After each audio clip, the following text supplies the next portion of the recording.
न जाने कितने दिनों के बाद मैं वीडियो बना रहा हूँ। मे भी शायद महीने भर से ऊपर हो चुका होगा। मैंने वीडियो ही नहीं बनाई, कोई अपडेट ही नहीं दी। हालांकि मैंने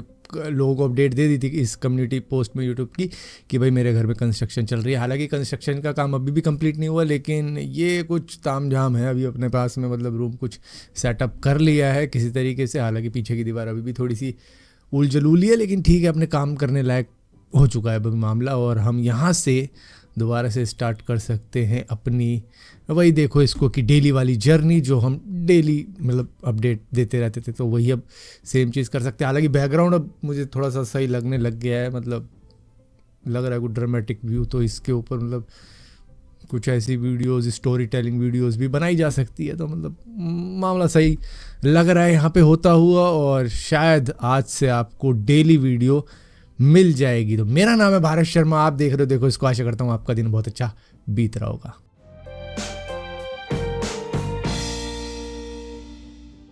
दोस्तों, मार्क ज़करबर्ग ने ये एडमिट किया है कि पिछले 4 सालों में जैसा उन्होंने सोचा था उनके मेटावर्स के प्रोजेक्ट के अंदर उनको काफ़ी ज़्यादा फ़ायदा होगा, उसका उलट ही हो गया। जो उन्होंने दाव चला था पिछले 4 साल पहले जब लॉकडाउन चल रहा था, उस वक्त से लेकर अब तक वो $70 बिलियन का नुकसान कर चुके हैं। जिसकी वजह से कंपनी ने तय किया है कि 2026 में जाकर रियलिटी लैब जो मेटावर्स और वर्चुअल रियलिटी के प्रोडक्ट्स बनाती है वो अपना बजट थोड़ा सा कम करेंगे, उसको 30% तक घटाएंगे, क्योंकि कंपनी फ़ायदे में नहीं लॉस में जा रही है। जिसकी वजह से मीडिया और इन्वेस्टर्स का थोड़ा सा माहौल डगमगाया हुआ है कि क्या हमें इन्वेस्ट करना चाहिए नहीं करना चाहिए। हालांकि मार्क ज़करबर्ग को अभी भी उम्मीद है कि इसमें बहुत ज़्यादा पोटेंशियल है, यहाँ पर आगे चल के कुछ ना कुछ किया जा सकता है। लेकिन पिछले 4 सालों में इतना कुछ हुआ नहीं है, क्योंकि ये जो ओपन एआई आया है उसने सब कुछ हिला डुला दिया है मेटावर्स का। हालांकि उनका मेटा जो आया है मतलब काफ़ी ज़्यादा फ्री की चीज़ें दे रहा है, जो कि हम टेक्स्ट टू इमेज कर सकते हैं, वीडियो भी बना सकते हैं, वो कर रहे हैं। मतलब उसको मेरे को तो यूज़ करने में मज़ा आ रहा है, लेकिन मेरे से क्या होता है भाई, कंपनी लॉस में जा रही है तो जा रही है। दोस्तों, चाइनीज़ ईवी कंपनीज अब तरक्की पे तरक्की करती चली जा रही हैं। वहाँ की एक कंपनी है जिन्होंने दुनिया का सबसे पहला 1 पीस एल्युमिनियम ईवी फ्रेम तैयार कर दिया है। मतलब कि इलेक्ट्रिक व्हीकल की जो चेसी है, जो फ्रेम है, पूरा का पूरा एक एल्युमिनियम पीस के अंदर बनाया गया है, उसको कोई भी जॉइंट नहीं दिया गया है। इस स्ट्रक्चर को देखा जाए तो ये काफ़ी ज़्यादा हल्का है दूसरे फ्रेम्स के मुकाबले में, और इसी के साथ साथ काफ़ी ज़्यादा एफिशिएंट भी है, जो कि ईवी की रेंज को भी बढ़ाएगा क्योंकि ये हल्का हो गया है, और इसी के साथ साथ ये कॉस्ट एफिशिएंट भी होगा क्योंकि ज़्यादा पार्ट और नहीं लगाने पड़ेंगे, क्योंकि एक ही फ्रेम के अंदर इसको तैयार कर दिया गया। और ये टेक्नोलॉजी काफ़ी ज़्यादा मजबूत भी बताई जा रही है और सस्ती भी बताई जा रही है, जिसकी वजह से इलेक्ट्रिक व्हीकल को अब लंबी रेंज मिल पाएगी क्योंकि उसका ओवरऑल वेट भी कम हुआ है। दोस्तों, क्या आप में से कई सारे लोगों को आपका मैनेजर, आपका बॉस, आपका टीएल जो भी है आपको कॉल करके परेशान करता है आपके ऑफिस आवर के बाद में भी, कि जब आप अपने घर जा रहे हो, घर पर पहुंच चुके हो, आप अपनी फैमिली को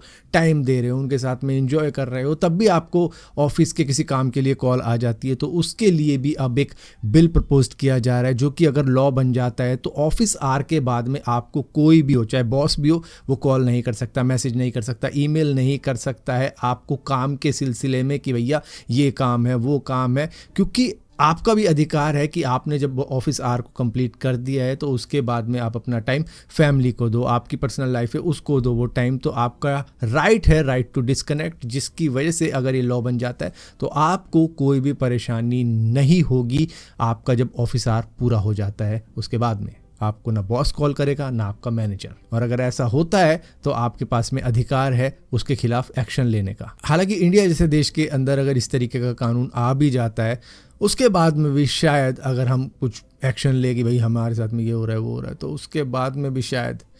नौकरी जाने का खतरा रहेगा कि भाई अच्छा तूने ये कर दिया, बॉस का रिप्लाई नहीं दिया, तो ले चल कहीं और नौकरी कर। दोस्तों, आईफोन की हिस्ट्री में इतना बड़ा रीसेल वैल्यू ड्रॉप कभी नहीं हुआ है। मतलब 10 वीक के बाद में ही आईफोन एयर का प्राइस ऑलमोस्ट 50% ड्रॉप हो चुका है। मैं रीसेल वैल्यू की बात कर रहा हूं, जो मतलब कि खरीदार होंगे उसने 10 वीक पहले जो आईफोन एयर खरीदा होगा उसकी वैल्यू उसके परचेजिंग प्राइस से 50% ड्रॉप हो चुकी है अब तक, और इतना शार्प ड्रॉप किसी भी आईफोन के अंदर नहीं हुआ है जितना आईफोन एयर के अंदर हुआ है। अब इसका रीज़न जाने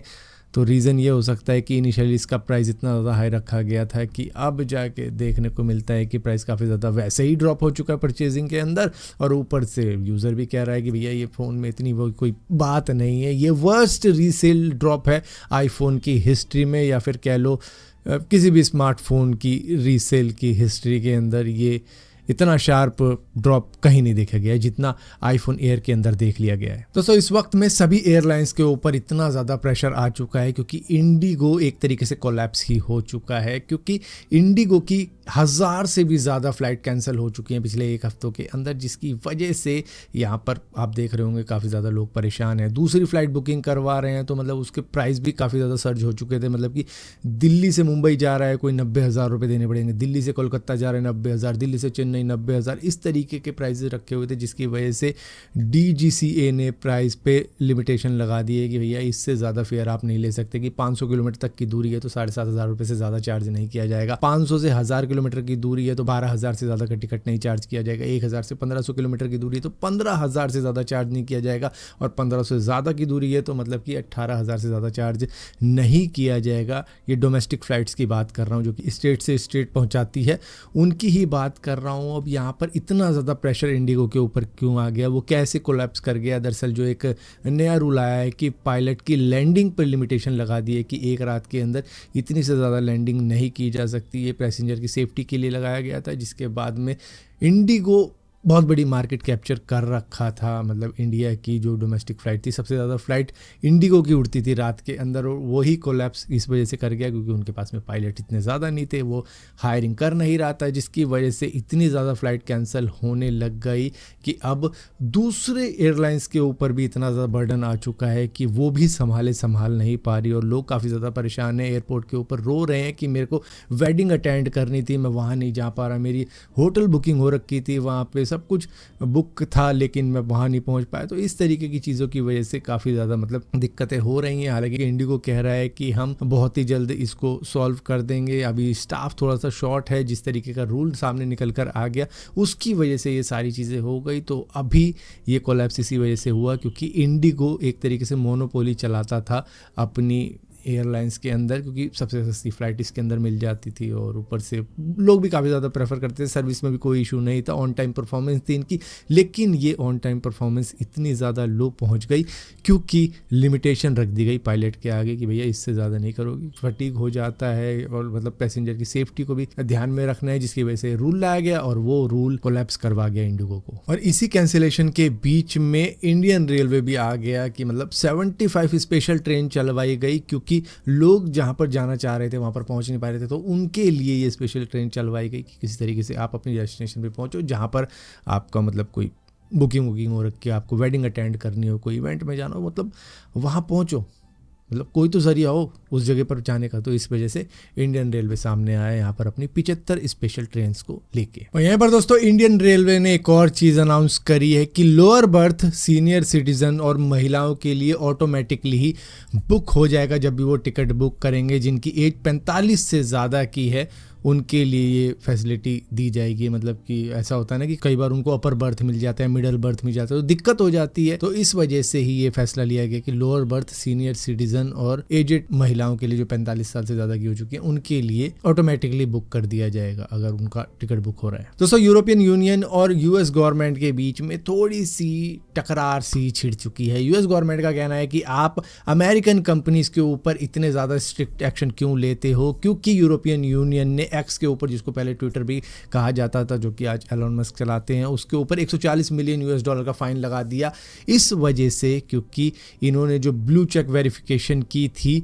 उसके अंदर कई सारे लोगों ने क्या किया कि नाम रख के ब्लू चेक वेरिफिकेशन करवा लिया, जिससे कि इंप्रेशनेशन हो गया। कई सारे लोगों के साथ में फ्रॉड भी हुआ, किसी ने कह दिया कि मैं ये हूँ मैं वो हूँ, और अपने आगे ब्लू चेक ले लिया कि भैया मैं एक बड़ी हस्ती हूँ, उसने ब्लू चेक वेरिफिकेशन करवा लिया और उसको मिल भी गया, जिसकी वजह से कई सारी चीज़ें गलत हुई हैं। और इसी के साथ साथ इन्होंने बताया कि जो एडवर्टाइजिंग है उसके अंदर ट्रांसपेरेंसी नहीं रखी, डेटा एक्सेस रूल को भी इन्होंने वॉयलेट किया है, पब्लिक को डेटा का एक्सेस नहीं दिया, और कंटेंट मॉडरेशन के अंदर भी ट्रांसपेरेंसी नहीं थी, जिसकी वजह से यूरोपियन यूनियन ने एक्स के ऊपर इतना लंबा चौड़ा फाइन लगा दिया। अब यूएस की सरकार का कहना है कि भैया ये सिर्फ हमारी पॉपुलर कंपनीज को टारगेट करते हैं, जबकि यूरोपियन यूरोपियन यूनियन का स्टैंड है कि भैया हमारी पब्लिक सेफ रहनी चाहिए, हमारी पब्लिक के जो राइट है वो उनको मिलने चाहिए, चाहे वो यूएस की कंपनी हो, चाहे वो किसी और देश की कंपनी हो या हमारी ही कंपनी हो, हमें परवाह नहीं है। जो पब्लिक के लिए अच्छा है हम तो वही चाहेंगे। सो दोस्तों आज की वीडियो के अंदर बस इतना ही था। अगर ये वीडियो आपको पसंद आती हो तो इस वीडियो को लाइक ज़रूर करना, शेयर ज़रूर करना, और